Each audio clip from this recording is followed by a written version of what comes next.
Today we are learning to solve radical equations. My essential question is, how do I solve radical equations? My learning intention, I'm learning to solve all equations. So you've got two warm-up questions. There's a bunch of fractions.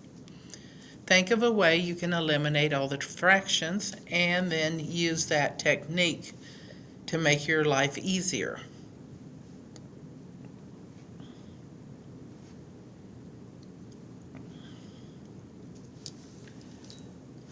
Well, I hope you try it on your own. If I'm looking, I've got a denominator of 3 and 9. I know that if I multiply everything by 9, if I scale it by 9, I will still get the correct answer, but it will eliminate all of my fractions. So when I'm looking at this, it is 9 times negative 5 over 3r minus 9 times 2r is equal to 9 times negative 11 over 9. 9 divided by 3 is 3. 3 times negative 5 is negative 15r minus 9 times 2 is 18. So that's 18r is equal to 9 divided by 9 is 1, so this becomes negative 11. Negative 15 minus 18 more is negative 33r, and that is equal to negative 11. My last step is to divide both sides by negative 33.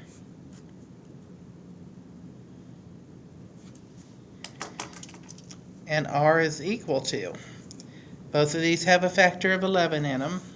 Negative divided by negative is a positive. This becomes 1 over 3, and I'm done.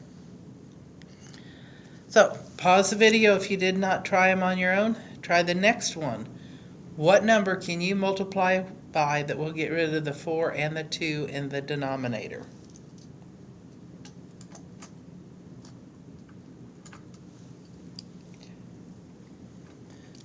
Well, the answer would be multiply by 4. So, 4 times 3/4 x plus 4 times 3/2 x is equal to 4 times 9. Okay, this cancels out, so I'm left with 3x plus. This time it won't because I've got a 2 instead of a 4 in my denominator. 4 divided by 2 is 2 times 3 is 6. So this is 6x is equal to 4 times 9 is 36. Combine your like terms. 3x plus 6x gives me 9x. That is equal to 36. My last step is to divide both sides by 9. And x is equal to 4. Now, that is something I hope that you are getting more comfortable with. Radical equations are equations that have at least one radical. They can have more than one, and they also include a variable. So they have one or more radical,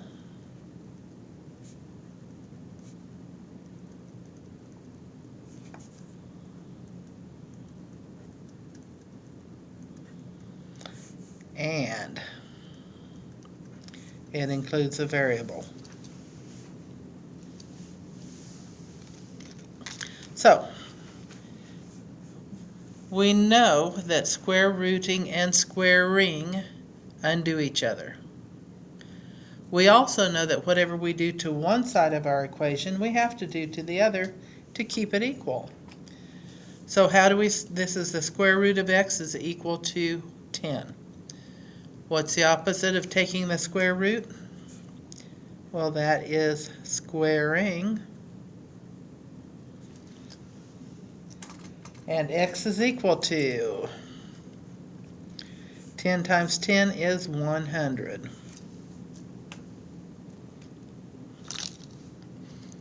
Okay, we're undoing the square rooting by squaring. What I do to one side, I have to do to the other. When I square a square root, it eliminates the symbol. So 10 times 10 is 100, is equal to m divided by 10. I've divided by 10. To undo that, I multiply both sides by 10. And 1,000 is equal to m. So those were both quick and easy. Sometimes it takes a little bit more thought process.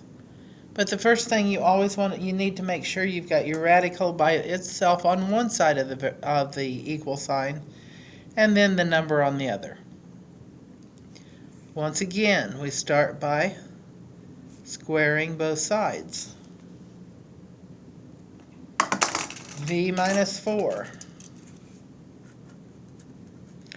is equal to 9. When we do this, this and this eliminate each other. They cancel out. When we square and we square root, it cancels out. So V minus 4 is equal to 9. I will add 4 to both sides. And V is equal to 13. If you've got a radical, to get rid of it, you will be squaring. We're not going to get into cubed roots or fourth roots, because then we would be cubing or taking the or using the power of 4. So we're just staying with square roots today. Step 1. Is it set equal to your square root? No. So I'm going to divide both sides by 5. The square root of n is equal to 2.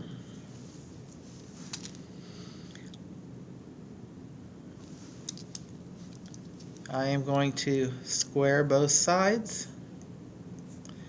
That eliminates my square root. N is equal to 4. First step is to always get the radical by itself.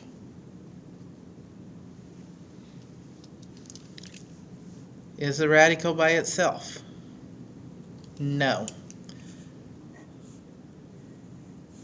Subtract 10 from both sides.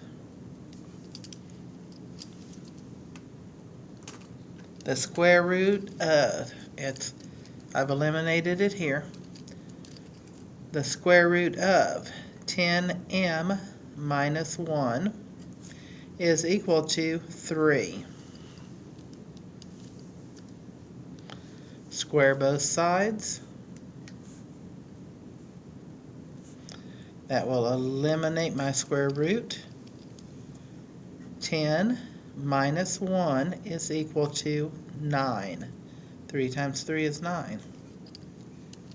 Add 1 to both sides. 10 is equal 10. Whoops, I forgot the m, didn't I? That should be 10m.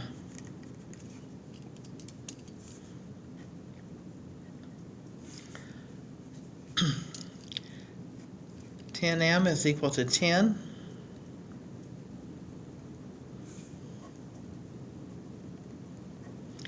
Divide both sides by 10. And m is equal to 1.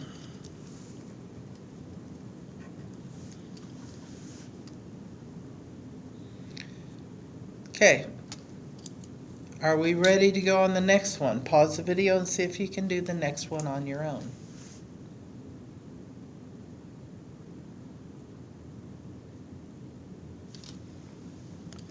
Well, I hope you did, and I hope you realized that the first step was to add 1 to both sides, to get the radical by itself. The square root of v plus 3 is equal to 8. Opposite of square rooting is to square it. That eliminates the square root. V plus 3 is equal to 64. 8 times 8 is 64. Last step is to subtract 3 from both sides. And V is equal to 61.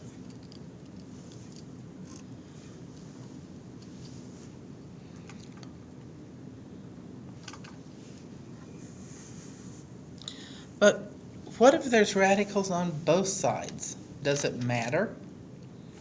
No. You still start out by squaring both sides. These are eliminated. What I have left is 2n minus 88 is equal to n divided by 6. Okay, I've divided by 6. I really need to multiply by 6 to get rid of my fraction.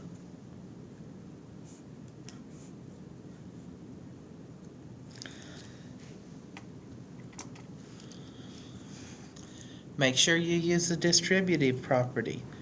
6 times 2n is 12n. Minus, not just 88, but 6 times 88. 6 times 88 is 528. And that is equal to n. Now, most of the time I tell you to go ahead and move the smaller variable over to the other side. But this time, we've got the larger variable is with our number. So we are actually going to move the larger variable over rather than add an extra step. So I'm going to subtract 12n from both sides. I have negative 528 is equal to negative 11n.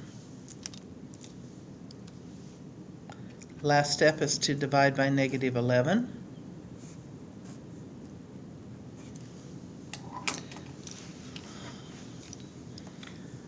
Okay, 528 divided by 11 gives me 48. Negative divided by negative is a positive, so 48 is equal to n. So, how do you know when you're successful? You know you're successful when you can solve any radical equation. So today we're solving radicals.